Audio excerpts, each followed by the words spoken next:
What's happening, everybody, and welcome back to the Funky Brain Podcast. My name is Dennis, and this is my Funky Brain. Our guest is a former Catholic priest from Long Island who overcame his addiction to cocaine and alcohol and is currently 18 years sober, which I'll be celebrating soon, too. He's written a book called A Saint and a Sinner, which I'll let him tell you more about here shortly. But he has a fascinating story that I can't wait to share with you all. Mr. Stephen Donnelly, how are you doing today, sir? And Dennis, I'm doing great. Thanks so much for having me. What a beautiful day. It is a beautiful day. Share with us a little bit about your story, what it was like, what happened, what it's like now, what got you to where you are today. My story started many years ago when I was in high school. I played sports, football, basketball, baseball, and alcohol and marijuana. Pot was very much a part of it after the games and practices. I worked my way through college and I did well. And I suppose I was a weekend warrior. And then I went into the business world. I was a manager of a supermarket. And my drinking took not so much the form of the weekends, but any day that ended with Y. And in 1976, I was introduced to a wonderful stuff of white powder. It wasn't Johnson & Johnson baby powder, but it was pure, unadulterated cocaine from Colombia.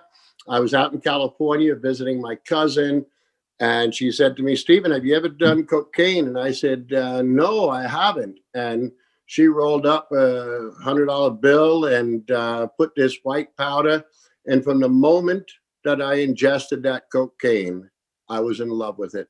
From 1976 until 2000. For 24 years, I was married to cocaine, in addition to alcohol and other little dry goods along the way. But it was the cocaine that kicked my butt.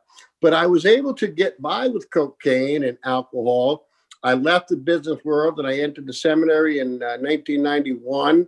It was a 6-year program until I was ordained in 1997. And because I'm an addict, because I'm an alcoholic, my addiction takes different forms. And while I was in seminary, I found a lady friend, and in the Catholic Church, priests are not allowed to have lady friends, and we take a vow of celibacy, and I broke that vow of celibacy. But my addiction was so strong that in the 5-year relationship I had with this woman, she never knew I did cocaine. It wasn't until I had the intervention in 2000, and she came up to visit me, that I had to be honest with her. But cocaine and alcohol beat me up emotionally, beat me up physically, beat me up spiritually. Here I was, a Catholic priest, and my relationship with the God of my understanding was out the window. It was all perfunctory. Do this, do that, make money, steal money, do different things, manipulate, con. It's all part of the addicted person. But the good news was that on November 29th, 2000, the church, the people I was working for, had an intervention, and completely unbeknownst to me what was going to happen. I knew I was struggling with cocaine. I knew I was struggling with drink. And we had an EAP representative, a priest, another priest, and said, "Stephen, you're in a lot of trouble, not so much trouble, but you have a very serious disease, and we'd like to help you." And I was hijacked away to a rehab. And I got up to this rehab upstate New York, not knowing what to expect. And I didn't know how long I was going to be there for. And I'm pretty good analytically, so I knew mathematically that I was going to be there for Christmas. And that pained me. That was a real pain, not to be home with the people of God, with my family on Christmas Day, because Christmas means a lot to me. But I had to accept it. And I thought I was going home a couple of days later. Well, my 28-day stay at this rehab stretched to 135 days. I was there for 17 weeks. Why? Because I was sick and I didn't get it. I did not surrender. When I was introduced to the 12 steps of any 12-step program, but I'll just say Alcoholics Anonymous for the time being, could I accept the fact, could I admit that I was an alcoholic? Sure, I could admit that I was an alcoholic, but I couldn't accept it. Was my life unmanageable? Absolutely. And then, as you know, coming to believe the second step of the 12-step program, I worked for God. So why would I not believe in God? It was the surrender to my higher power, the surrender to God. And it took me 2 more times going up to rehab, not for that length of time, but 2 more times. And it wasn't until September 10th, 2002, the last day I've used any type of mood altering substance. I was driving up to the facility to do a memorial service the next morning for the 1 year anniversary of the horrific events of September 11th, 2001. And I figured I needed a companion for the ride up. And I stopped and I bought a bottle of Chardonnay, drank the whole bottle of Chardonnay, got up to the facility, and was a little bit dizzy, woozy, walked in. They gave me a breathalyzer. I blew a 15, and they said, Stephen, you're staying here. And it was that night, the night of September 10th, 2002, I put my hands in the air, Dennis, and I said, I can't do this anymore. That was my third step at that moment. And then, through the grace of God, I was able to proceed. And when I got home from rehab, I did everything they asked me to do. I got the sponsor, got the home group, 90 meetings, 90 days. I didn't quite do 90, maybe 86 or 87, but I tried to be vigilant with it, get the commitment, get a support group. And as time has gone on, my life has changed tremendously. It's so good. I had taken a leave from the Catholic priest. I worked for the county for a couple of years at a civil service position. And then I went back to priesthood in 2010. And for the next 7 years, from 2010 to 2017, the best years of my life. I was in a parish in a town called Huntington, New York, very involved with the parish, very involved with 12-step work, doing different workshops, symposiums, and things like that. Getting a little bit of recognition. I got to check my humility at the door. I was the religious person of the year, Grand Marshal. I got the Father Peter Spicegood Fisherman of the Year award from the LICAD, Long Island Council on Alcohol and Drug Addiction, working with people in recovery every day. And when I look in the mirror each morning, I say, thank you, God, for the gift of another day. Help me make through this day clean and sober. This past 10 months with COVID, I've participated in some Zoom meetings, but I've been very blessed. We have a couple of groups that meet wearing masks, doing the different things of social distancing.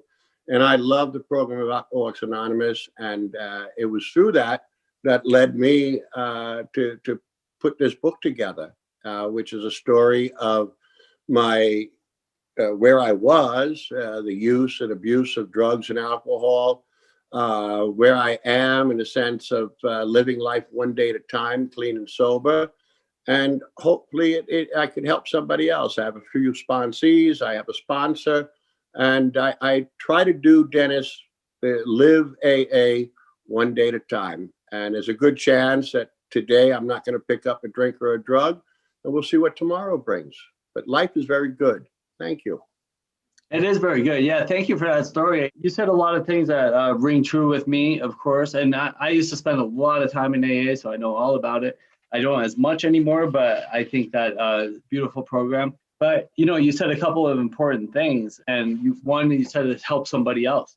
Whenever I get into any type of stuff going on up here, my funky brain, which is where this came from, whenever I get up there, it's usually because I'm being selfish. I'm thinking about myself too much, and then I need to go help somebody else. It's hard to help somebody else and love somebody else and worry about me all the time. If I'm able to help somebody in whatever way, if they're struggling with alcohol, they're struggling with drugs, whatever it happens to be, if I can offer suggestions to them as they improve their lot, as they get better, I feel better. I don't take credit for the successes because then I'd have to take responsibility for the failures.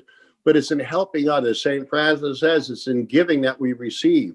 When I give of myself, I get the benefits. I get the rewards. Yes, the individual has a better course in life, but I feel better about it. And it was people who helped me years ago, people who loved me until I could love myself. Because I had high ego, low self-esteem, and I had to get to the middle somewhere.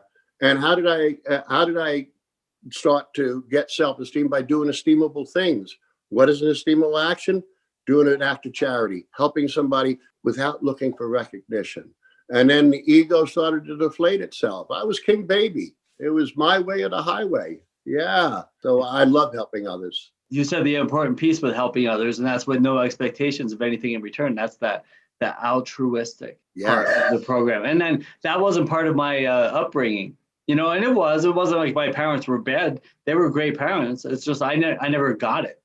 I was like, how can I help other people and take care of all my selfish needs at the same time? You can't. It was hard to do. So I focused only on my selfish needs, which got me in a lot of trouble. Another thing that I love that you said is surrender. When it comes to me, it was like I didn't know how to live when a lot of people were understanding things like financial responsibility, heartache, how to grow up and be a mature, responsible adult and think of others before yourself and stuff like that. I was worried about me. I was like snorting cocaine on a toilet seat in a bar somewhere, thinking I had life all figured out, but I didn't. And it wasn't until I surrendered to listening to somebody else's way of living to teach me how to live. I shouldn't say most people get, but a lot of more people get than me. They get it intuitively, or they grow into it at a normal rate. And I was in my 30s and 40s struggling how to be an adult. So when I surrendered to listening to somebody else, that's when I grew up. I think the word surrender for some people takes on a negative connotation, because if we look at it in a battlefield sense, is if the Confederate Army surrendered to this or whatever, they lost the weakness. But in the world of recovery, I see surrender as a victory. We throw up the white flag that alcohol, drugs, whatever our addiction, it takes many different forms, as we know, that it had beat us up, and we surrender to the disease. We win. We move to the winning side.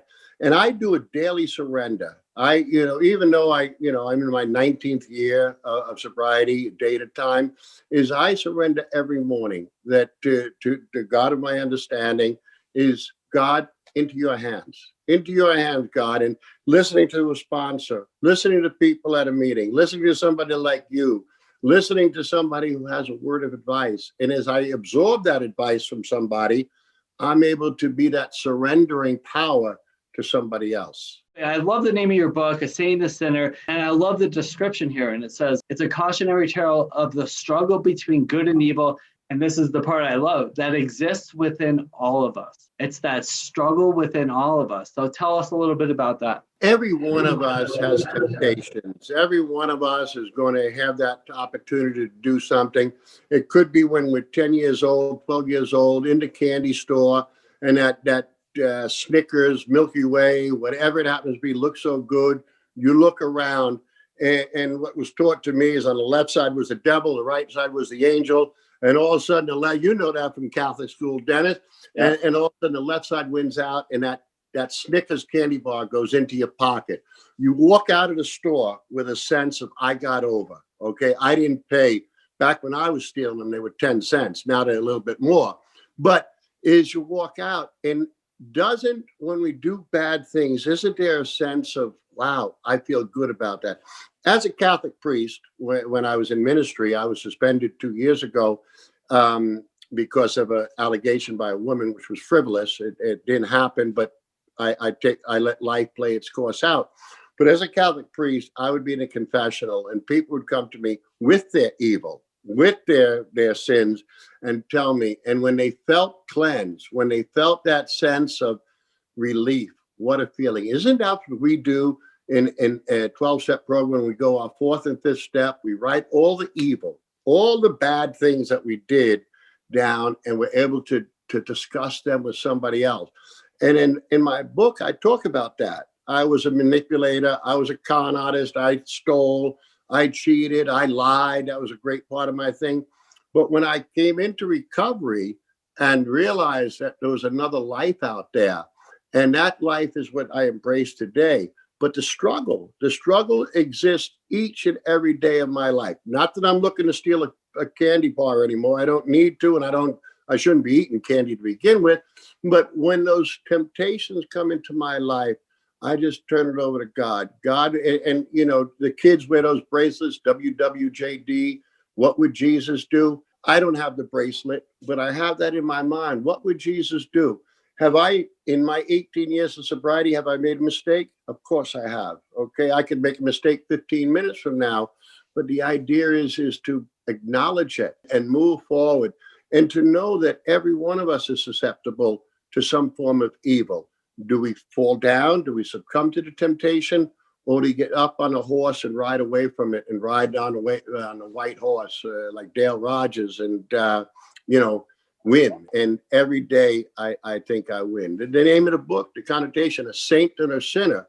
When we think about it, aren't we both? I believe every person has sinned at some time in their life. And I'm not here to identify sin, but we know what sin is. If we do something that we think we got over, we think we blindsided them, probably sinful in nature. But you, I, and I believe everybody in this world could do saintly things each and every day. And it doesn't have to be kneeling on our knees praying for 3 hours a day. It could be holding the door at the bank for that old woman who's walking by with a cane, opening the door for somebody, the car door for somebody, letting somebody go in front of us at the supermarket. They got, I got 10 items, go ahead, whatever. Doing good things, doing acts of charity. And the book is about my struggle with how when I fell down to the temptations of alcohol, the temptations of drugs, but I got back up. And that's the story of redemption. Every one of us could get back up. I know there's every bottom has a trap door. I believe on September 10th, 2002, I hit the bottom. I was at the bottom. The submarine couldn't even go down to where I was. And I was able to build myself back up. And it's that building back up, not to become a saint. Now, I'm not Saint Stephen. There was one Saint Stephen 2,000 years ago. It's not this guy. But I believe that I do good things to help other people. And by helping others, we go back to what I said earlier, we help ourselves. So, but it's a book that people have come up to me who've read the book. People have called me, texted, emailed, Facebook, many forms of social media, and say, I can identify with that. And not even in our program. These are quote unquote normal people, okay? But people say is, I thought I was going to take that to the grave.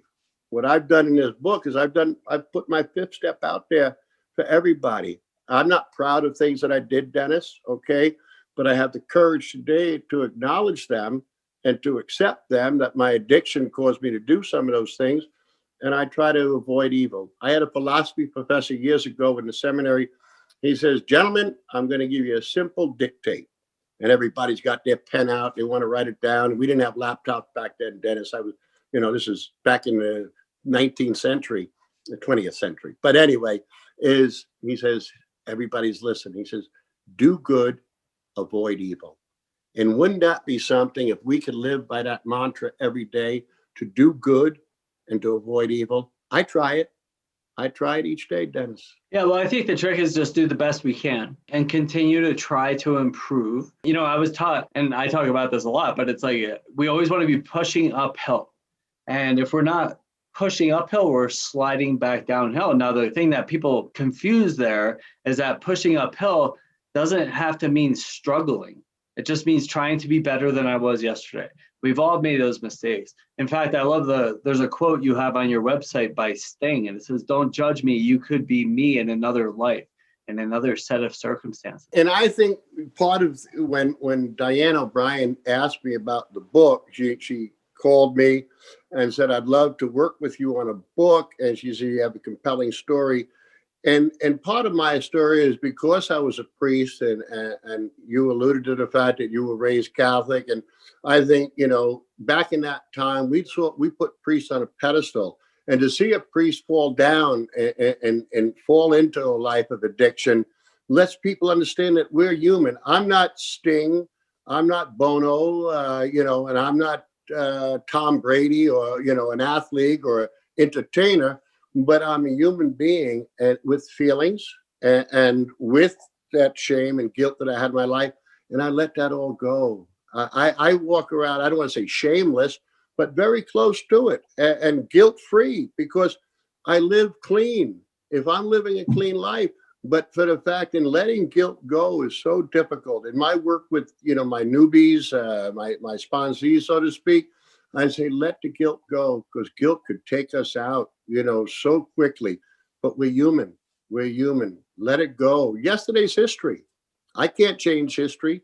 I could work on today and look forward to tomorrow. And the adage you said about going uphill, yeah, it's not the struggle with the 50-pound wheelbarrow filled up with dirt and we got to get to the top. Is the fact that if I get to the 28 marker today and the 29 marker tomorrow, that's a good day. If I start to slide down to the 25th marker, I could be in trouble. Yeah, beautiful stuff, man. So A Saint and a Sinner. So tell us about where we can buy the book, how we can contact you if anybody wanted to get in touch with you. A Saint and a Sinner, we could go on to Amazon. It is in some of the local bookstores here in New York area. We have, because of COVID, whatever, we don't have it out nationally, but everybody knows who Amazon is. We can go on Amazon and get the book, Saint and a Sinner. We have a website, saintandasinner.com. We can be reached via Facebook. My Facebook account is Stephen Hugh. Got to get my Irish tradition in there. Donnelly. We'd love to hear from people. We've gotten some great responses. I know that people have said to me that the book has helped them. Yes, it's written in the sense of people who would be in the world that we live in, Dennis, of recovery, but also for regular human beings. I've gotten people who don't even know what cocaine is, who said to me, what a wonderful story. And I believe it is a good story. It's a story about getting back up. You know, we fall, we get back up.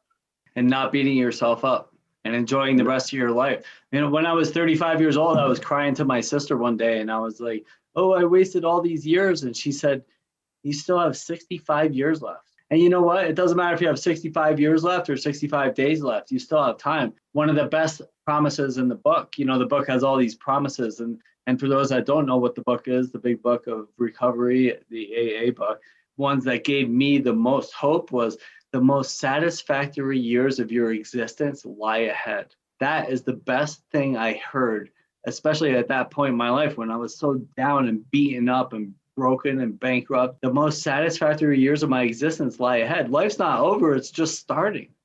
It's just starting. And today, it's just starting today. Whatever day we're at, we have that opportunity to look ahead. I was at a meeting this morning where a gentleman said, this is the most perfect time of my life. And isn't it though? You know, this moment in time, whatever moment it happens to be, is I could only go forward from here. And I don't have to look in the back. Something that was shared with me years ago is we drive our automobile and we got this 6-foot windshield in front of us. And we're looking out through that windshield and we're looking at what's ahead, any obstructions in the road. And yet we look in that rear view mirror, that little 5-inch, 6-inch rear view mirror. We're looking for what's behind us. We don't want to see those red lights. And I saw those a couple of times, but we look in that rear view mirror. It's so minuscule in the sense of the whole windshield. Let us look ahead. Let us look through that windshield. That rear view mirror, I can't change what's in that rear view mirror, but what's ahead in this windshield, beautiful, sunlight. Beautiful stuff. Thank you, sir. I appreciate your time today. And it was a great talk. Maybe we could do it again sometime. Thank you, Dennis, for having me. Good luck with Funky Brain. Have a great day. Right on, you too. And thanks everybody for tuning in to the Funky Brain podcast. I'll talk to you soon. Have a beautiful day. One of the biggest questions I hear all the time is, what does it take to create lasting change in my life? Well, it depends on what's going on in your life.